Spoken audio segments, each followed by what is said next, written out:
maslaxo Saalax Suleymaan aniga ma iga furna ninka xunka iskeeso isaay waxaan dhihi lahaa iga dhamaaniyo. Maalmahan waxaa social media wareegayay kala taga ama isku dhaca Maslaxo iyo Catoosh Yare. Xaaska Catoosh Yare Maslaxo ayaa meediyaha soo dhigtay fariin ay ugu tilmaamayso ama ugu sheegayso naftiisa in ay kala dhamaadeen.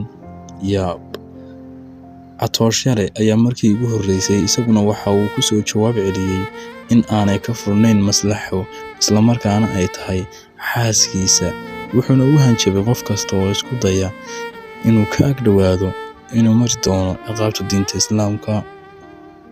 Labadii shalay toole isjeclaa, labadii ifka isugu jeclaa, labadii nolosha midaysay, labadii dantu walaalaysay, labadii isku guriga degay, labadii nolosha ku wadaagay raaxo iyo farxad ayaa maanta kala jooga dibadda. Waa badbilowga iyo dhammaadka nolosha, gaar ahaan ta social media isagoo sabab markasta u noqda burburka qoysas badan. Daawade, ma kula tahay ama se ma og tahay adigoo rajeynaya in mar labaad isku soo noqdaan xaaskii Catoosh Yare Maslaxo iyo sayid Catoosh? Noloshii quruxda badnayd ee ay ku wada jireen, taasoo hormuud u noqotay inay gaadhaan heer sare kana gaadhaan social media iyo bulshada dhexdeeda oo ay caan ka noqdeen, ayaa maanta waxay sababtay burburka iyo dhammaadka noloshoodii wacnayd, noloshoodii farxadda ku dhisnayd iyo noloshoodii dhadhamiska ahayd. Rag badan oo social media caan ka ah, gaar ahaan Shiino Culay, Ayub Carlo iyo rag kale oo soo raaca ayaa run ahaantii dabka ku sii shubay gaasta iyo kibriitka, waxayna gaarsiiyeen heer isla weyni ay gaadho Maslaxo amaba heer ay isu malayso in ay ka dhamaatay ama ku gudubtay deyr uu leeyahay Catoosh Yare.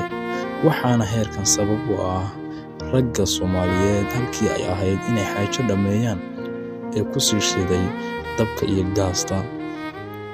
Isla markiiba Maslaxo waxay faydatay marada oo tiri ma doonayo, iguma soo noqonayo ama isku soo noqon mayno Catoosh Yare. Laakiin Catoosh Yare wuxuu ku hal adeegay ama uu ku fara adeegay xaaskiisii Maslaxo uuna sheegay inaanay ka furnayn. Isla hadda waxaa soo shacbaxday sawirro ay Maslaxo la soo gashay nin kale oo Soomaaliyeed, taas oo aanay diintu ogolayn, amaba ilaa muddo 4 bilood ah gabadha haddii macal la furo ilaa muddo 4 bilood ah aan laga ag dhawaan karin si loo hubiyo gabadhnimadeeda ama ay guursan karto nin kale. Waxaa lama filaan ah noloshii shalay toole ee quruxda badnayd inay isu rogto nolosha isqabqabsiga ee maantadana taagan yahay. Waa guul ku dambaysay guul darro.